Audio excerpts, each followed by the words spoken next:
में सुख चाहिए, दुख में सुख। भागवत में लिखा है, रामायण में भी यही लिखा है कि मित्र के अगर सुख बड़ा हो तो सुख नहीं मनाना चाहिए, दुख ही मनाना चाहिए।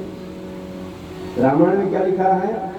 जेन मित्र दुख होई दुखारे, जेन मित्र दुख होई दुखारे, जेन मित्र दुख होई दुखारे, नहीं बिलोकत पातक भारी, नहीं बिलोकत पातक भारी। इसलिए चाहिए व्यक्ति को कि मित्र के दुख में दुख, सुख में सुख हो। बातें करते करते वसुदेव जी को हुआ कि पूतना गई है, गड़बड़ हो जाएगा।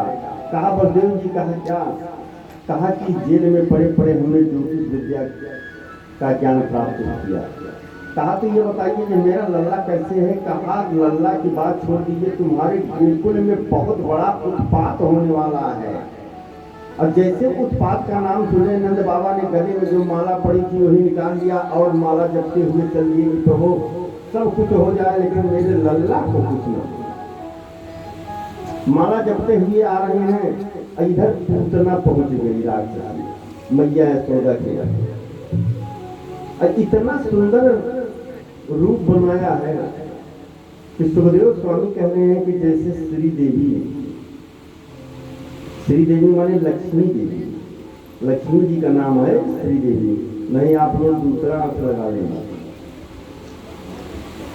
तो लक्ष्मी का साक्षात रूप बना करके अब पहुंची है यशोदा मैया ने देखा, कहा ये कौन है? हमारी इतने में पूतना ने कह दिया, अरे बहना लल्ला हुआ है, तुमने सूचना तक नहीं दिया। यशोदा मैया सोच रही है कि इस बहना को तो कभी हमने देखा नहीं है, लेकिन हो सकता है चचेरी ममेरी फुफेरी बहन हो। अब ये हमारे यहाँ उत्सव में आई है, इसलिए सम्मान करना नितांत आवश्यक है।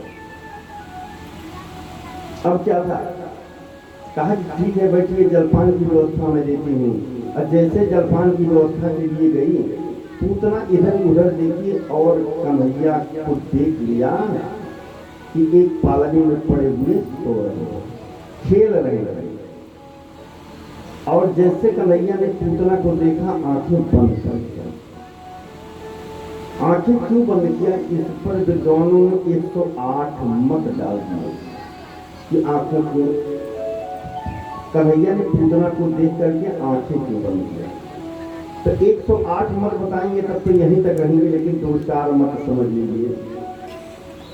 सबसे पहले तो आंखें इसलिए बंद किया कि आंख बंद करके सोच रहे हैं कि क्या बताएं, जब मेरा रामा अवतार हुआ था तो सबसे पहले श्री गणेश करना पड़ा, वध करना पड़ा हमको स्त्री का, ताड़का का वध किया। ये हमारी पूतना मूर्ति बन करके कहाँ से आ गई है कि हम जब दोनों अवतार लेंगे तो श्री गणेश स्त्री से होगा, इसलिए निश्चयहीन तो हमको करना है, लेकिन स्त्री से श्री गणेश होगा। अपने इष्ट देव को याद करने लगे। एक संत ने कहा कि नहीं, इष्ट देव को तो याद किए, लेकिन इष्ट देव को इसलिए याद किए, उनकी विष्णु भगवान के कृष्ण के इष्ट देव भगवान भोलेनाथ, भोलेनाथ को याद किया, आंख बंद करके याद किया। क्यों? कहा कि प्रभु मैं आया हूं यहाँ माखन मिश्री मलाई खाने के लिए, ये तो जहर लेकर लगा करके आई है, और जहर वहर पीने की मेरी आदत नहीं है, ये तो आपकी आदत है जहर पीने की। तो प्रभु आइए आप जहर पीजिए, हमको माखन मिश्री मलाई खिलाइए। एक ने कहा ये भी बात, कहा तो कहा कि ऐसा है कि सूर्पणखा जो है को देख करके इसलिए आंखें बंद की कि आंख बंद करके पूर्व जन्म देख रही है कि ये कौन है, मेरी मौसी बन करके आई है। तो आंख बंद करके देखा कि ये कौन है, तो देखने पर पता चला कि ये जो है राजा बलि की पुत्री रत्नमाला है। जब बामन के रूप में अवतार हुआ था तब प्रभु जी गए थे बामन रूप धारण करके तो पूतना ने, जो पूतना हुई है वही रत्नमाला थी उनकी बेटी, और उसने कहा कि मेरा बच्चा होता तो असल में पान कराती ऐसे बच्चे को, और जब सब कुछ ले लिया तो वही रत्नमाला ने कहा कि ऐसे बच्चे को तो जहर देकर के मार डालना चाहिए। प्रभु ने कहा कि मनोकामना तुम्हारी पूर्ण करेंगे। तो ही आंख बंद करके देख रहे थे कि ये कौन है, तो देखा कि ये रत्नमाला है। हमने कहा था कि ठीक है तुम माना तो कोई बात नहीं है, पहले स्त्री बनकर की आई है। एक ने कहा ये भी नहीं है। कहा तब क्या है भैया? कहा पूतना है मायावती, माया के द्वारा रूप बनाया है, और ये मायापति जितनी माया है उनके पति हैं। तो एक बार और बंधन करके आई थी रामावतार में, कौन? सुपर्णखा। तो सुपर्णखा जब आई, अब विवाह के लिए प्रस्ताव किया मर्यादा पुरुषोत्तम श्री राम से, तब पर भी विष्णु का अवतार। तो मर्यादा पुरुषोत्तम श्री राम ने क्या किया? पूतना सुपर्णखा कितना सुंदर रूप बनाई थी, उसकी तरफ नहीं देखा। अब नियम यह है कि हम अगर आपसे वार्ता कर रहे हैं तो आपकी तरफ बात मुंह करके बैठे वार्ता करें। तो तुलसी बाबा ने लिखा है कि सीतहि चेतयक प्रभु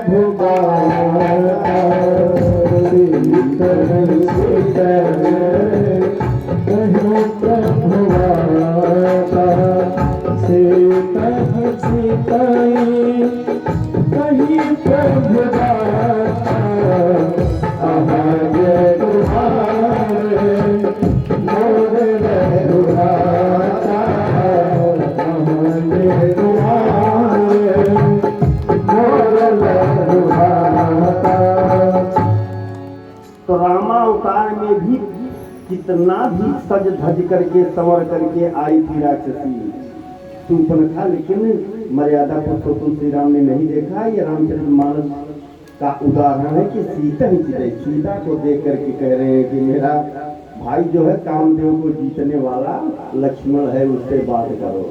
सुपर्णखा की तरफ नहीं देखा, इसीलिए आंखें बंद कर लिया। इस तरह से 108 अर्थ बताएगा, और सब अर्थ जितने हैं सब सही हैं, सब अपनी अपनी मान्यता है संतों की। अब पूतना जो है करती क्या है कि कन्हैया को लेती है, और लेती है अपने स्तन में जैसे लगाती है, स्तन पान करा रही है। इतने में प्रभु स्तन पान कर रहे हैं कि मानो प्राण ले लेंगे, तो छुड़ा रही है। सामंच मंचालमित प्रभाषण निष्पीड्यमानाखिल जीववर्णि विवेत्र नेत्रे भरणौ भुजौ प्रस्पृगनाता क्षिपति रुरोधा। सब मुझ मने छोड़ दो, छोड़ दो, ऐसे कर रही है। लेकिन कन्हैया जिसको पकड़ेंगे छोड़ेंगे, मारने के लिए आई है। अब क्या हुआ कि कन्हैया जो है स्तनपान करने लगे, तो सोच रहे हैं कि अगर इसको घर में मार देंगे तो घर हमारा गिर जाएगा। अभी उत्सव हो रहा है, नाथ मात आएंगे तो कहाँ रुकेंगे, तो लेकर के उड़ गए।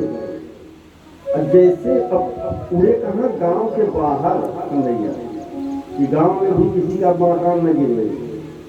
और जैसे बाहर गई, इतना तेज स्तनपान किया कि पद्मानो पे तद्देसी श्री गब्दूत दरत्मानो चूड़याना सराजेंद्र महदासी अद्भुतम। अब पूरे उड़ने के बाद स्तनपान किया और पूतना के प्राण पखेरु उड़ गए, गोविंदाय नमो नमः। अब मरी जब तो इतना तेज आवाज हुई कि त्रिगब्दूत 3 कोस में उसकी शरीर की लंबाई थी, कितना बड़ी थी पूतना। और उसके नीचे जितने पेड़ पौधे पड़े, लिखा गया है चूड़िया मां शुरू हो गई चूड़, क्योंकि इतना विशाल काय शरीर थी। अनंत बाबा के घर में अगर गिरते तो पता लगता कि तो गठा गया। इसीलिए जब वृक्ष चूड़िया मास हो गए और इतने में देखा यशोदा मैया रोहिणी मैया ने देखा कि आवाज कहाँ से आई। रोहिणी मैया ने देखा लल्ला, तो कहा लल्ला तो पालने में नहीं है। इतने में दोनों मैया दौड़ पड़ी। कहा मेरे लल्ला को तो कुछ नहीं हुआ। तो देख रही हैं कि गांव के जितने लोग हैं सब दक्षिण दिशा की ओर जा रहे हैं। अब दक्षिण दिशा की ओर जाने के बाद देखते हैं कि पूतना के वक्षस्थल पर कन्हैया खेल रहे हैं। जब कन्हैया खेल रहे हैं तो कन्हैया को पा करके आज यशोदा मैया रोहिणी मैया बहुत प्रसन्न हुई। अब पुनः लेकर के आई, गांव की माताएं आई, कहा कि ऐसा है ये राक्षसी है, स्पर्श कर लिया था तो इसमें झाड़ा लगा दो। तो पूतना नाम की बीमारी आज भी बच्चों को पकड़ रही है। पूतना तो मर गई लेकिन बीमारी पैदा करके गई। जब बच्चा पैदा होता है तो उसे सूखा रोग लग जाता है। तो पूतना नाम की बीमारी हो ही नहीं। इसके लिए चाहिए कि माताएं जब गर्भधारण करें, जब से धारण करें जब तक बच्चा बड़ा न हो जाए तब तक काले वस्त्र का परित्याग कर दें। काला वस्त्र जैसे पहनेगी पूतना नाम की बीमारी आ जाएगी और बच्चे के सूखा रोग हो जाएगा। देखिए सूखता हुआ चला जा रहा है। दवा चाहे जितना कराइए, लेकिन भागवत में लिखा है कि उसकी सबसे बढ़िया दवा कौन है, कौन सी है, जो श्री कृष्ण भगवान को दी गई गोमूत्रेण। माता जी ले आई और क्या किया, गोमूत्रेण स्नान पीत्वा पुनर्गोरजसार्भकं रक्षां चक्रस्य सक्राता द्वादशांगेषु नामभिः। गोमूत्र में स्नान करवाया मैया ने। सूखा रोग अगर यहाँ भी अगर किसी बच्चे को पकड़ ले, ये सब करीब कुछ न कुछ बच्चों को हो ही जाता है, तो सबसे बड़ी दवा है गोमूत्र से स्नान कराएं और थोड़ा सा आधा ढक्कन बच्चे को पिलाएं और एक ढक्कन माता स्वयं पिए। पूतना नाम की बीमारी भाग जाती है। तो माता जी ने सबसे पहले क्या किया कि गोमूत्र से स्नान करवाया, उसके बाद पुनः अब सुसज्जित करके आनंद बाबा जैसे कंस के यहाँ से आए तो देख रहे हैं कि गांव में कोई है नहीं। जब घर में पहुंचे हैं तो बताया तो कहा वो नंद वसुदेव तो तगड़े ज्योतिषी थे, बहुत प्रसन्न हुए। अब गांव के लोग क्या किए कि जो पेड़ गिरे थे और तो चूड़िया वहां से चूर्ण हो गए थे, लेकिन जो डाली इधर उधर थी उसको लगा करके और आग लगा दिया, पूतना जलने लगी। जैसे पूतना जल रही है वैसे 3 कोस का वातावरण बहुत सुगंधित हो गया। इस कथा को सुखदेव स्वामी राजा परीक्षित को श्रवण करा रहे हैं। राजा परीक्षित ने तत्काल शुरू कर दिया, गुरुदेव क्या कह रहे हैं यहाँ पे? कहा क्या? कहा पूतना राक्षसी थी तो इसका आहार भी राक्षसी था, तो कैसे सुगंधित हो गया, जरा इसको बताइए। तब आगे कथा को श्रवण कराइए। कहा कि सुगंधित किस प्रकार से हो गया कि जो गति यशोदा मैया को पहले देना चाहते थे प्रभु, वो गति आज पूतना को अपने निज लोक में पहुंचा दिया। इसलिए तो उस प्रभु ने कहा कि मैं इनका स्तनपान किया हूं। और जो भगवान का एक बार नाम ले लेता है अंत समय में वो पहुंच जाता है सीधा विष्णु लोक। और जो भगवान को स्तनपान कराते हुए जाएगा वो क्या दूसरे लोक जाएगा, वो भी उसी लोक में जाएगा। एक दृष्टांत याद आ गया इसी पर। एक जगह ऐसे कथा हो रही है तो व्यास जी ने यही प्रकरण उठाया पूतना का। और पूतना का प्रकरण उठाया तो कहा कि ऐसा है कि जो अंत में एक बार परमात्मा का नाम लेता है, राधे कृष्ण सीता राम ये सब जो है नाम तारक हैं, उसको मोक्ष हो जाता है। कथा सुन करके गांव के लोग जा रहे थे, एक बुढ़िया बहुत जीवन भर अत्याचार पापाचार दुराचार किया था। ये हुआ कि गंगा जल सब डाल रहे थे माताएं कि अब बुढ़िया माई की विदाई है। तो गांव वालों ने कहा कि विदाई है, ठीक है, हमारी एक काकी दादी है और जीवन भर पाप किया है। तो एक बार गुरु जी ने अभी बताया कि एक बार जब नाम ले लेने से मुक्ति मिल जाती है, तो एक बार माता जी से राधे कृष्ण सीताराम नाम जपवा देंगे। तो माता जी जो है गंगा जल पिए जा रही थी और अपने बहुओं को गाली दे रही थी। तो बुजुर्गों ने कहा कि ऐसा है माता जी, गाली तो देना वो तो अलग की बात है, लेकिन एक शब्द बोल दो तब गाली दो। कहा क्या? कहा राधे कृष्ण, कहा नहीं बोल पाऊंगी। कहा सीताराम, कहा नहीं बोल पाऊंगी। परेशान हो गए वयोवृद्ध, नहीं बोल, कहा नहीं बोल पाऊंगी। गाली देने के लिए जितना कहो उतना दे दें। तो एक बुजुर्ग थे, उन्होंने कहा कि देखिए मैं बोलवा देता हूँ, दिमाग लगा करके। बुजुर्ग ने सोचा कि उल्टा बात करें कि माता जी क्या नहीं बोल पाओगी। तो बुजुर्ग ने सोचा कि कहते वही सीताराम राधे श्याम यही नहीं बोल पाऊंगी। तो माता जी ने कहा कि मैं सब कुछ बोल दूंगी, लेकिन जो तुम बोलवाना चाहते हो वो नहीं बोल पाऊंगी। कहने का आशय जो सीताराम राधे श्याम जीवन भर रटा है, तो अंत में उसी से निकलेगा। जो जीवन भर सदैव गाली दिया है ना कि यह नाम निकलेगा, यह नाम कभी निकल नहीं सकता है। नाम की महिमा है, तारक मंत्र है, हमने पहले बताया। तो पूतना को अपने निज लोक में स्थान दिया केवल इसलिए कि उनको अंक में लेकर के प्रभु उनके वक्षस्थल पर खेल रहे थे, तब मृत्यु हुई, इसलिए वातावरण सुगंधित हो गया। ऐसा सुखदेव स्वामी राजा परीक्षित को बताया। एक बार मैया काजल लगाया और अपने लल्ला को उछाल उछाल करके खिला रही। तो इतने में जब पूतना नहीं वापस आई, तो तृणावर्त नाम का एक राक्षस था, कंस ने बुलाया। कहा कि ऐसा है कि मैं जा करके एक को नहीं, जितने बच्चे हैं कहो उनको सबको उठा करके ले आओ। कहा एक के बच्चा लेकर के चले आओ, यही बड़ी बात है। तो तृणावर्त आया बड़े देश से। तो तृणावर्त आज भी आता है। तृणावर्त गर्मी में आता है। क्या है? जो एक वायु का गोला है, गांव में बवंडर जिसको कहते हैं, आता है ना गर्मी में। तो बवंडर बनकर के आया तृणावर्त और पूरे गोकुल में घूम रहा है। कन्हैया ने देखा, कहा मैया तो थोड़े दूर उछाल रही थी, मामा ने तुरंत खटोला भेज दिया।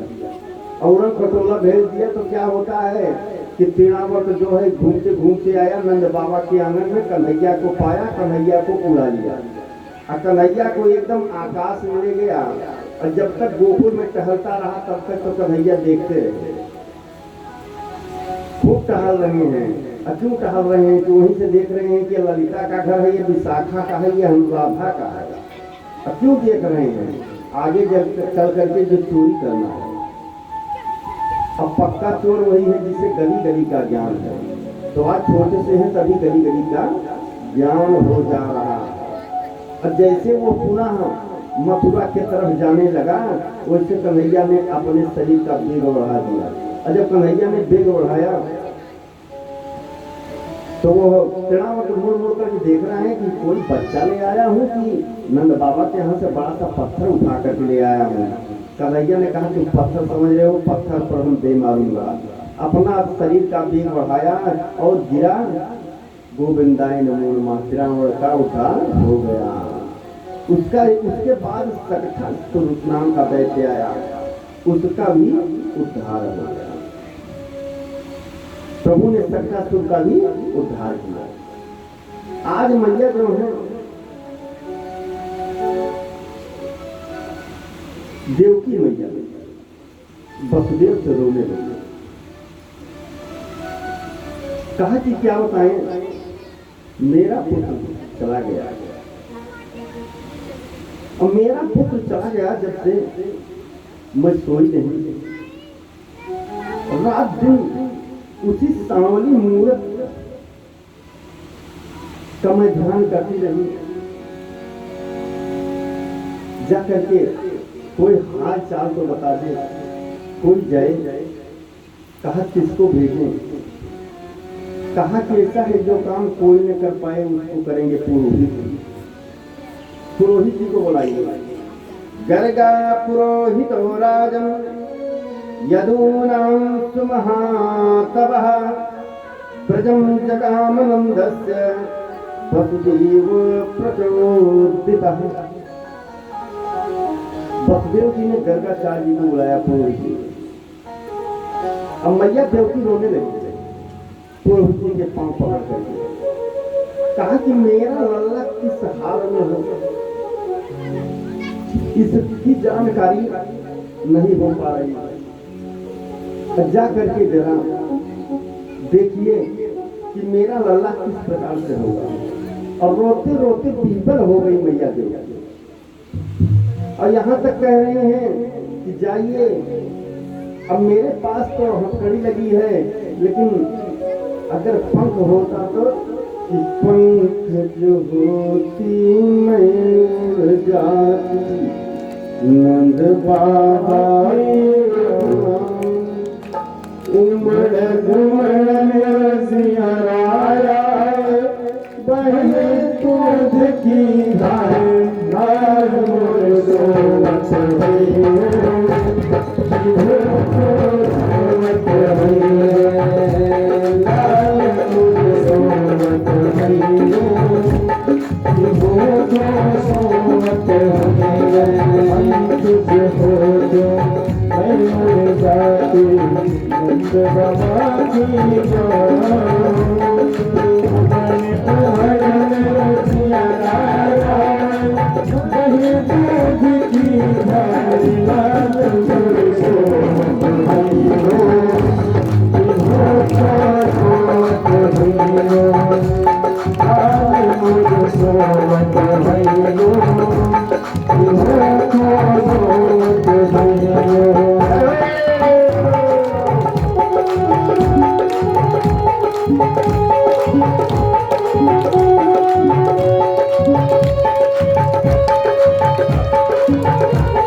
Thank you.